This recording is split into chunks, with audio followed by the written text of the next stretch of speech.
और मोदी के भारत के डिबेट के रूप में पूरे न्यूज चैनल पर यह बछड़ फैली हुई है कि आखिरकार कौन ज्यादा अच्छा प्रधानमंत्री है। देखिए, इसका मूल्यांकन इतिहास ही करता है। अभी मोदी जी का टेन्योर पूरा नहीं हुआ है तो उनका मूल्यांकन करना ठीक नहीं है, लेकिन अभी तक जो उन्होंने कार्यकाल किया है उसके हिसाब से अगर तुलना की जाए तो कहीं ना कहीं निष्कर्ष पर पहुंचा जा सकता है। निश्चित तौर पर यह भारत के प्रधानमंत्री हैं। दोनों ने ही भारत को आगे बढ़ाने के लिए अपने हर संभव प्रयास किए हैं। उन प्रयासों में सफलता और असफलता मिलना अलग मुद्दा है, पर अपनी असफलता को स्वीकार ना करना ये एक अलग मुद्दा है। तो हम आज की वीडियो में यह देखेंगे कि आखिरकार असफलता होने के बाद भी किस प्रधानमंत्री ने अपनी असफलता को स्वीकार नहीं किया। याद रखना, कोई पूरी तरह से सही नहीं होता है और कोई पूरी तरह से गलत नहीं होता है। यह वीडियो किसी को सही या गलत साबित करने के लिए नहीं बनाया जा रहा है। यह वीडियो इस बात के लिए बनाया जा रहा है कि कौन कितना हठी प्रधानमंत्री था और अपनी गलतियों से कौन सा प्रधानमंत्री सीखना नहीं चाहता था या सीख नहीं रहा है, उसी को आधारित यह पूरा वीडियो है। देखो, नेहरू जी के ऊपर अगर कोई आरोप लगाए जाएंगे वो तो जिंदा है नहीं है तो कोई फर्क नहीं पड़ता, और मोदी जी के ऊपर आरोप लगाएंगे तो वो वैसे भी नहीं मानते तो कोई फर्क नहीं पड़ता है। इसीलिए कुल मिलाकर इस वीडियो से किसी को कोई फर्क पड़ने वाला नहीं है। हम हंसी के लिए आए हैं, एक हास्यात्मक व्यंग करके इस वीडियो को खत्म करने वाले हैं। आइए तुलना करके देखते हैं। तो दोनों प्रधानमंत्रियों की तुलना करने में पहला आधार बनाते हैं दूरदर्शिता को लेकर। भारत जब आजाद हुआ, बहुत अच्छी आर्थिक स्थिति नहीं थी, खाने पीने की भी जद्दोजहद करना पड़ रहा था। इसके बावजूद भी पहले प्रधानमंत्री ने भारत के लिए जो धन बचाया और उसको निवेश किया, उसमें उन्होंने कई सारे इंफ्रास्ट्रक्चर का निर्माण कराया, साथ ही साथ कई सारी प्रयोगशालाएं भी बनवाई। शायद उन्हें यह मालूम था कि भविष्य में हो या ना हो कुछ ऐसी महामारियां आएंगी जिनसे निपटने के लिए हमारे पास वैक्सीन होनी चाहिए, और ऐसा हुआ। भारत में कोरोना आया और इस कोरोना की लहर सबने देखी। तो क्या हमारे प्रधानमंत्री ने इस प्रकार की लैब्स का निर्माण नहीं कराया? वर्तमान प्रधानमंत्री ने बिल्कुल कराया। ऐसा नहीं केवल नेहरू जी ने ही लैब्स का उद्घाटन किया है, माननीय प्रधानमंत्री नरेंद्र मोदी जी ने भी 2020 में लैब्स का उद्घाटन किया था। पर प्रॉब्लम यह है कि ये लैब्स का उद्घाटन तब किया गया जब कोरोना आ चुका था। हो ये रहा है कि हमारे प्रधानमंत्री जो वर्तमान वाले हैं, इनकी दूरदर्शिता इतनी छोटी है कि जब पूरी दुनिया में कोरोना का कहर चल रहा था तब प्रधानमंत्री जी इस पर चर्चा करने के बजाय भरे कोरोना में प्रचार करने में व्यस्त थे। ऐसे मास्क लगा लगा कर ये प्रचार कर रहे थे। कितनी छोटी सोच रही होगी इस व्यक्ति की कि वो नहीं समझ पा रहा है कि जब चार लोग खड़े हैं तो मास्क लगाने की जरूरत पड़ रही है, और जिस रैली को ये संबोधित कर रहे होंगे वहां रैली में भीड़ घुस घुस कर दब दब कर एक दूसरे को दबा रही होंगी, तो क्या उन भीड़ के अंदर कोरोना फैलने का डर नहीं रहा होगा? लेकिन देश से पहले, देश की जनता से पहले जिस व्यक्ति की राजनीति सर्वोपरि हो, उसकी दूरदर्शिता सिर्फ इस बात के लिए हो सकती है कि हमारा देश आगे जाए ना जाए, हमारी राजनीतिक पार्टी जरूर आगे जानी चाहिए।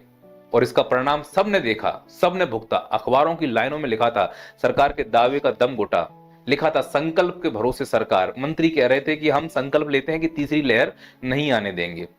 आप मेरी बात को समझने का प्रयास कीजिए। जो ये पहली मैंने तुलना की है यह दूरदर्शिता को लेकर है। दूरदर्शी देश के लिए होना और दूरदर्शी अपने लिए होना, दोनों में अंतर है। तो पहले अंतर में तो हमारे प्रधानमंत्री श्री नरेंद्र मोदी जी डिफीट खाते हैं कि उनकी दूरदर्शिता देश के लिए कम, अपनी राजनीतिक पार्टी या उन लोगों के लिए ज्यादा है जिन्होंने उन्हें चंदा दिया होगा। अब दूसरी तुलना करते हैं कि दोनों प्रधानमंत्री में से कौन से वाले प्रधानमंत्री क्रेडिट खोर हैं, यानी क्रेडिट लेने का शौक है। इसका उत्तर बहुत क्लियर है। दोनों प्रधानमंत्रियों ने अपने अपने समय पर खूब क्रेडिट लिया। बस फर्क यह है कि इन्होंने जो निर्माण करवाया है वो निर्माण कंप्लीट हो चुका है तब क्रेडिट लिया है, और वर्तमान प्रधानमंत्री ने निर्माण हुआ हो या ना हुआ हो, प्रोसेस चल रहा है तो उन्होंने प्रोसेस का ही क्रेडिट ले लिया है।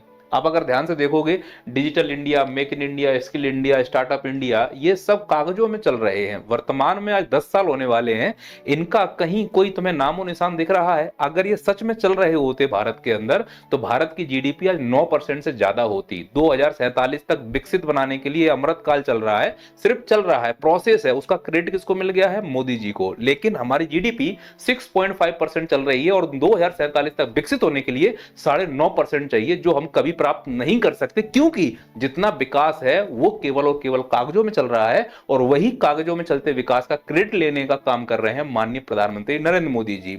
याद रखना है कि नेहरू जी ने उस चीज का क्रेडिट लिया था जो बन चुका है। राउरकेला, भाखड़ा नागल, भिलाई, कई सारे इंफ्रास्ट्रक्चर जो बन चुके थे उसका उन्होंने हमेशा क्रेडिट लिया है। लेकिन याद रखना, ऐसा नहीं है कि वर्तमान प्रधानमंत्री माननीय मोदी जी ने कुछ नहीं किया।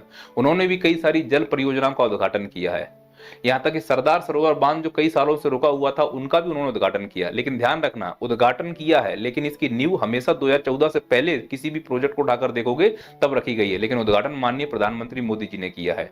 ऐसा नहीं कि शिक्षा के क्षेत्र में उन्होंने कुछ नहीं किया, उन्होंने ढेर सारे आईआईटी और आईएम का उद्घाटन किया। लेकिन अगर लिस्ट निकाली जाए कि उद्घाटन यानी फीता कितने आईआईटी का काटा है तो ये सामने लिस्ट है।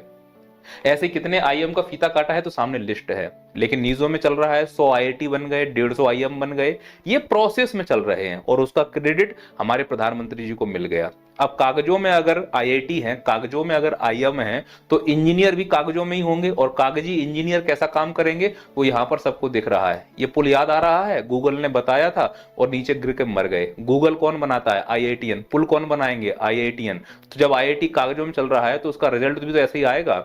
ऐसा लग रहा है कि ये नेहरू का भारत था और यहां से मोदी का भारत है। नेहरू ने जहां छोड़ा था उसके बाद भारत बन ही नहीं पाया, केवल कागजों में बना है, हकीकत में है ही नहीं। इस फोटो को याद करो, ये है साइरस मिस्त्री, टाटा ग्रुप के बहुत बड़े सीईओ हुआ करते थे।